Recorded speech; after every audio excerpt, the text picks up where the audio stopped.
पैमाने लिए बैठा हूँ। अच्छा, यूं बड़ी देर से पैमाने लिए बैठा हूँ, कोई देखे तो समझे कि पिए बैठा। आप लोगों को शायद याद होगा कि 70 के दशक में एक चलचित्र बड़ा प्रचलित हुआ था जिसका नाम था प्रेम पुजारी। और अब मेरी उम्र के तो नौजवानों ने नहीं देखा होगा, इन्होंने तो दिल धड़कने दो देखा होगा। क्यों रजत भाई, सही बात है कि नहीं? बिल्कुल बिल्कुल। टिटोरिया जी ध्यान दीजिएगा कि उस समय एक चलचित्र प्रचलित हुआ था प्रेम पुजारी, उसमें कि गीत बड़ा मुझे पसंद आया था और उसके कुछ छंद इस प्रकार हैं। और मैं ये आपको इसलिए सुना रहा हूँ क्योंकि अगले कवि जिससे मैं आप लोगों को मिलाऊंगा वो भी कुछ इसी मिजाज के हैं कि बादल बिजली चंदन पानी, कि बादल बिजली चंदन पानी जैसा अपना प्यार लेना होगा जन्म हमें कई कई बार। कितना मधिर और कितना मधुर, गौर फरमाए, दोनों अलग अलग चीजें हैं, नहीं तो डाई और डिस्क्रीट स्ट्रक्चर दोनों एक ही हो जाएगा। कि कितना मधिर और कितना मधुर तेरा मेरा प्यार लेना होगा जन्म हमें कई कई बार, कई कई बार। और अगली आवाज का जोरदार से तालियों के साथ स्वागत करिए सत्यम सिंह। मुझे लग रहा है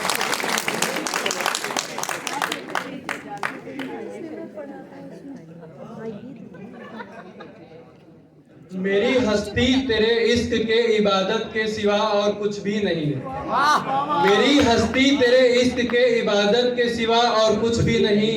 लाख बेमिसाल है ये तेरी दुनिया बनाने वाले, मगर मेरे रूठे महबूब के रुखसार से खूबसूरत कुछ नहीं। नमस्कार, मैं आपका सत्यम सिंह, बीटेक इसी थर्ड ईयर का छात्र हूँ और मैं आपके सामने आज कुछ शेर लेकर आया हूँ और उसके बाद गजल भी है। तो शेर अर्ज करता हूँ। उलझ करके तेरी जुल्फों में मैं यूं आबाद हो जाऊं, हाय हाय, उलझ करके तेरी जुल्फों में यूं आबाद हो जाऊं कि जैसे लखनऊ का मैं अमीनाबाद हो जाऊं। मैं जमुना की तरह तन्हा निहारूं कब तलक ताज को, मैं जमुना की तरह तन्हा निहारूं कब तलक ताज को, कोई गंगा मिले तो मैं इलाहाबाद हो जाऊंगा। दूसरा शेर है। उमड़ते हैं वफा के प्यार के जज्बात सीने में, उमड़ते हैं वफा के प्यार के जज्बात सीने में, नहीं परहेज है विष भी तुम्हारे हाथ पीने में। और गवाही में खड़ी है मेरी ये धड़कन, मेरी ये सांसें, मैं कितनी बार मरता हूँ तुम्हारी साथ जीने में। बिना देर के हम अपनी गजल का रुख करते हैं, वरना जब हमारे भैया लोग शेर कहने लगेंगे तो हमारी ये गजलें ठिकाने लग जाएंगी। हमारी वैसे मौसम तो सर्द है, हवाओं में भी नमी है, वैसे मौसम तो सर्द है, हवाओं में भी नमी है, सभी है इस महफिल में बस तेरी ही एक कमी। हमारे यहाँ एक अजीज कहावत है, सजनी वही जो पिया मन भाए, मौसम वही जो मुँह से बोला जाए।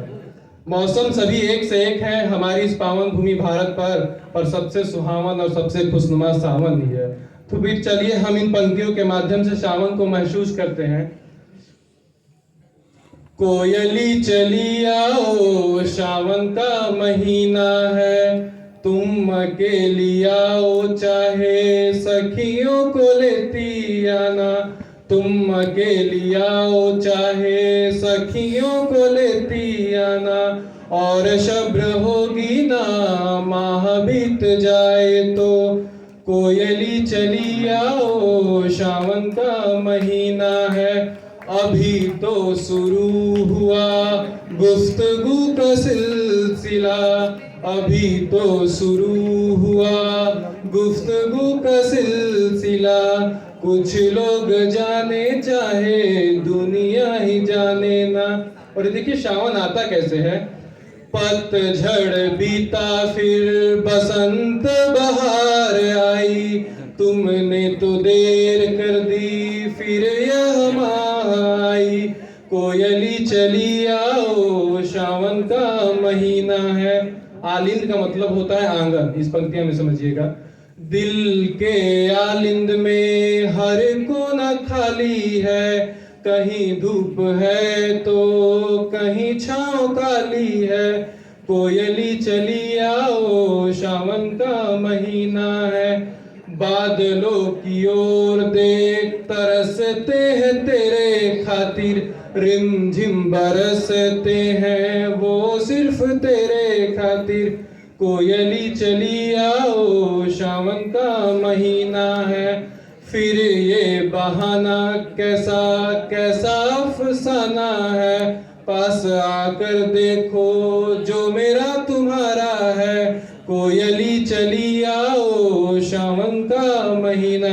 इस पंक्तियों पे जरा गौर फरमाइएगा कि दृश्य कैसा होता है सावन के आने के बाद। चारों ओर भरे नदी ताल तलया है, चारों ओर भरे नदी ताल तलया है। तैरना सिखा दो तुम सावन का महीना है, कोयली चली आओ सावन का महीना है। और मैं अपने अंतिम शेर की तरफ रुख करना चाहूंगा, जरा गौर फरमाइएगा। ये इस महफिल की शान मेरे यारों के नाम। करनी है खुदा से गुजारिश, करनी है खुदा से गुजारिश, तेरी दोस्ती के सिवा कोई बंदगी ना मिले।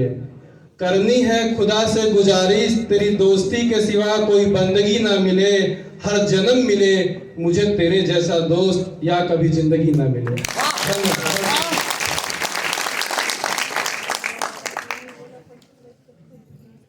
अभी पिछले संध्या हमारी सत्यम जी से बात हो रही थी और इन्होंने कहा था कि इन्हें श्रृंगार में कठिनाई होती है, और यहाँ पर आके आप सावन का इतना खूबसूरती से वर्णन कर रहे हैं। इनको देख के हमारे गांव में तो कविता कही जाती है। यहाँ पर भोजपुरी समझने वाले कितने लोग हैं? हाँ, तो शोर मत मचाइए, चुपचाप कविता सुनिए। ध्यान दीजिए, इनका सावन सुन के हमें याद आ गया था कि रउआ आईती तो अंगना अजोर हो जाए, रउआ आईती तो अंगना अजोर हो जाई, हमार मन बाटे सावन उगोर हो जाई। जवन छले अनहरिया के रतिया बाटे, कि जवन छले अनहरिया के रतिया बाटे, ध्यान दिया भैया कि तवन रौरे मुस्कैला से भोर हो। और इसी के साथ मैं आपसे थोड़ा विराम लूंगा, लेकिन फिर आपसे अंत में मिलूंगा। और मैं अपने सह मंच संचालक भूपेंद्र यादव को मंच पर आमंत्रित करना चाहूंगा।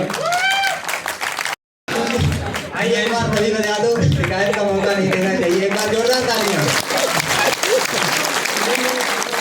मैं ये कह रहा था, मैंने इनसे कह रखा था कि तुम लोग बजाना, मैं आऊंगा।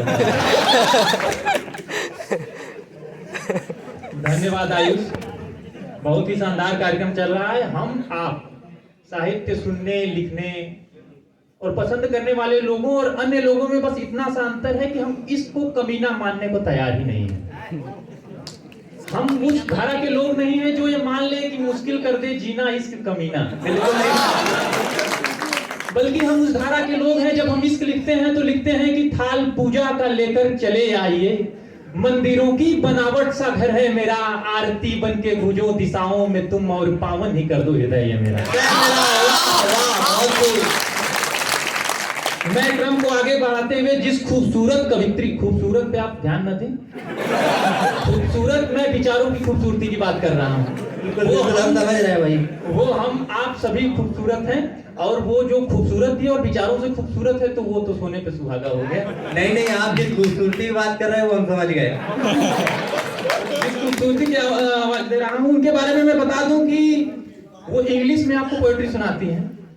वो जब अपनी पोएट्री में एक जगह पे लिखती हैं कि गर्मी के मौसम में जब हमारा सामना हुआ, उन्होंने इंग्लिश में लिखा है, मैं हिंदी में ट्रांसलेट करके सुना रहा हूँ आपको, कि गर्मी के मौसम में जब हमारा सामना हुआ, परिवेश का तापमान लगभग 30 डिग्री रहा होगा, पर हमारी आंखें मिली तो वक्त जैसे जम सा गया। तो 30 डिग्री में टाइम को जमा देने वाली कवित्री Anshika Yadav from IT 4th year.